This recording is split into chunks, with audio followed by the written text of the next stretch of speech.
ఇప్పుడు మరియమ్మని వీళ్ళు అసలు చాలా వ్యతిరేకిస్తూ ఉంటారు. వ్యతిరేకత ఎక్కడ లేదండి. అసలు బైబిల్ వాక్యము క్షుణ్ణంగా చదివితే బైబిల్ అదే మరి చెప్తున్నాను. ఎందుకు రెండు వర్గాలుగా ఉన్నారండి? అలా కాదండి. వాళ్ళ ఫెయిత్ ఏంటంటే, ఇప్పుడు జయసుధ గారితో మాకు చాలా డిస్కషన్ జరుగుతుంది. ఆమె మేరీ మాతను వర్షిప్ చేస్తారు. దేవుడు ఏమంటున్నాడంటే, నేను తప్ప వేరే దేవుడు లేడు. నా స్తుతులు కానీ వర్షిప్ కానీ అనేది మనకి బైబిల్ నేర్పిస్తుంది.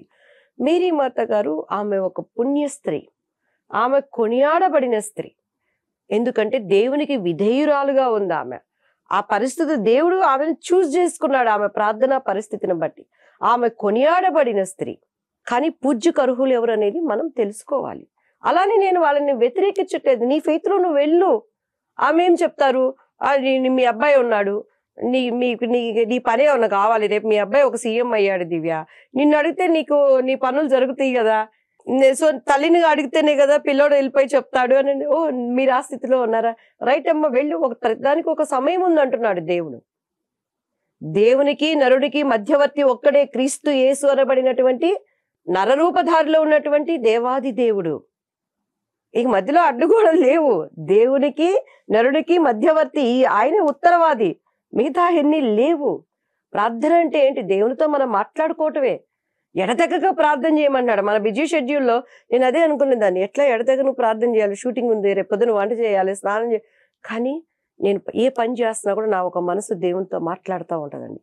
కారులో జర్నీ చేస్తున్నానా, నాయన దేవ ఏంటిది ఇట్లా జరిగింది, ఇది ఎట్లా ప్రభా, నేనేమో తప్పు చేస్తున్నానా, నేను ఈరోజు ఇది ఇట్లా మాట్లాడని అబద్ధం చెప్పానే, నా మనసు ఎందుకట్టు ఆకర్షిస్తుంది నాయన. ఆ వంట చేసుకుంటా ఉంటాను, నాయన ఈ వంట నాకు రాదు, సరిగ్గా చేసుకోవాలి, గాడ్ హెల్ప్ మీ నాయన. ఏంటి ఇప్పుడు ఈ పరిస్థితి ఇట్లా, ఏంటి ఇది ఎందుకంటుంది, ఒక ప్రసంగం వెళ్ళిపోతుంది, నా మనసులో వెళ్ళిపోతుంది.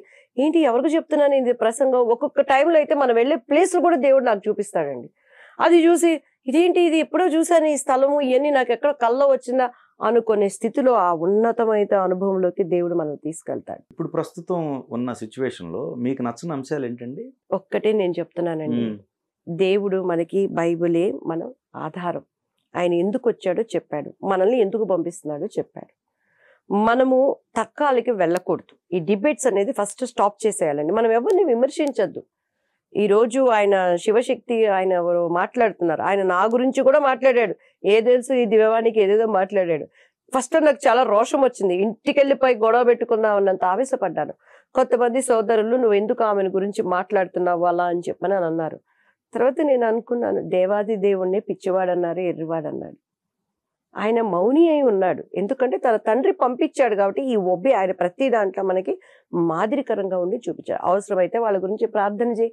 క్రీస్తుని అంగీకరించేటువంటి ఏంటండి, చర్చిలు కట్టుకోవటము, మన స్థితులు పెంచుకోవటం కాదు. తన్ను తాను ఉపేక్షించుకొని అనుక్షణము మనం చచ్చిపోవటమే. కానీ ప్రవీణ్ గారిది నేను ఎందుకు బాధపడుతున్నానంటే, ఒక మానవతా దృక్పథంతో నేను బాధపడుతున్నాను. ఇప్పుడు మీరు చర్చిలు కట్టాలి, ఇప్పుడు కల్వరి టెంపుల్స్ ఉన్నాయి, ఎన్ని కడుతున్నారు? ఎక్కడ 2-3 ఉన్నారో వాళ్ళ మధ్య నేను ఉన్నానని దేవుని వాక్కును నమ్ముతున్నాము, ఆరాధించుకోవటానికి చేసుకుంటున్నాము. అది తప్పని నేను అంటలేదు. ఒకళ్ళని మనం ఎందుకు విమర్శించాలి? పురాణాలలో ఇప్పుడు ఆర్ఆర్కే మూర్తి గారు పక్కా బ్రాహ్మణుడు అండి. ఒక లెక్కన ఆయనకి రైట్స్ ఉందండి. ఎందుకంటే ఆయన పురాణాలు తెలుసు, వేదాలు తెలుసు, అన్నీ తెలుసు. ఆయన ఏ రోజైనా ఇలా కూర్చొని తర్కించాడా? ఎంత సున్నితంగా చెప్పారు. ఈ రోజు ఉన్న క్రైస్తవులందరికీ కూడా మాదిరికరమైన వ్యక్తి. ఆయన పేరిట ఎన్ని భూ కబ్జాలు ఉన్నాయి, ఎన్ని చర్చిలు ఉన్నాయి, ఎన్ని సంఘాలు ఉన్నాయి. అసలు వాళ్ళ పిల్లలు ఏమయ్యారో ఏమన్నా తెలుసా? ఆర్ఆర్కే మూర్తి గారి పిల్లలు ప్రభువుని అంగీకరించారో, వాళ్ళు ఎక్కడ ఉన్నారు, కానీ క్రైస్తత్వానికి ఒక మాదిరికరంగా ఉన్నారు ఆయన. నేనేమంటానంటే, గొడవలు మనకు వద్దు, మనది కాదు. సున్నితంగా చెప్తూ గొడవలు ఎందుకు, ఆ డిబేట్లలో మనం రెచ్చిపోవటం ఎందుకు? ఇప్పుడు ఆయన చచ్చిపోయిన తర్వాత కూడాను ఇప్పుడు సాక్ష్యాలు ఆధారాలు ఉంటే తీసుకెళ్తాము, నిజం నిలకడ ఏదైనా వస్తుంది. నువ్వు రేపు వదిలిపెట్టిన ఒకటే చెప్తానండి, నాకు పవన్ కళ్యాణ్ గారు అంటే చాలా నాకు అభిమానం. యాజ్ ఎ లీడర్ గా కానీ, ఆయన ఆర్టిస్ట్ గా అందరికీ ఆయన ముద్దు బిడ్డ. మెగాస్టార్ గారి ఫ్యామిలీ అయినా ఏదైనా, ఆ ఫ్యామిలీలో ఆయన ఒక డిఫరెంట్ మనిషి. ఈ సంఘటన జరిగిన వెంటనే పవన్ కళ్యాణ్ గారి ఇంట్లో ఒక అందరికీ మనసు బాధ పెట్టే ఒక సంఘటన జరిగింది. ఎంత క్యూట్ గా ఉన్నాడు. అప్పటి వరకు వాళ్ళ బాబు ఎవరికి తెలియదు, ఈ పెద్ద బాబే అందరికీ తెలుసు. కానీ ఆ చిన్న అబ్బాయిని ఇది జరిగిన వెంటనే ఇట్లా సింగపూర్ లో పవన్ కళ్యాణ్ గారు వాళ్ళ అబ్బాయికి ఇది జరిగింది అని చెప్పని ఒక న్యూస్ స్ప్రెడ్ అయిపోయింది. శంకర్ ముందు ఒక పేరు వచ్చింది ఆ బాబుకి. నేను కూడా ప్రేయర్ చేశాను, ఆ బాబుతో ఇద్దరు చిన్నపిల్లలు చనిపోయారు, బాధ అనిపించింది. దేవా, ఆ బిడ్డకి నాయన నువ్వు ఆయుష్నివ్వు అని నాకు తెలుసు. పూజలు చేసేవాళ్ళు పూజలు చేశారు, అర్చనలు చేసేవాళ్ళు అర్చనలు చేశారు, అందరూ ఆ బాబుకి మంచి జరగాలని. కానీ ఆ బిడ్డ పేరుకు ముందు ఒకటి ఉంది, మార్క్ శంకర్. మార్క్ అనేది ఏంటో తెలుసా అండి? మత్తయి శుభవార్త, మార్కు శుభవార్త, లూకా శుభవార్త, బైబిల్లో మత్తయి తర్వాత మార్క్ అనే వ్యక్తి దేవుడు ఏర్పరచుకున్న శిష్యులలో ఒకళ్ళు. ఆ దేవుని యొక్క చరిత్ర రాసింది ఒకళ్ళు. ఆ మార్క్కి ఆరోగ్యం బాగుండాలని మన ప్రధానమంత్రి గారు కూడాను ఆయనకి విషెస్ చెప్పారు, అందరూ చెప్పారు. శంకర్తో పాటు మార్క్ కూడా కలిసింది.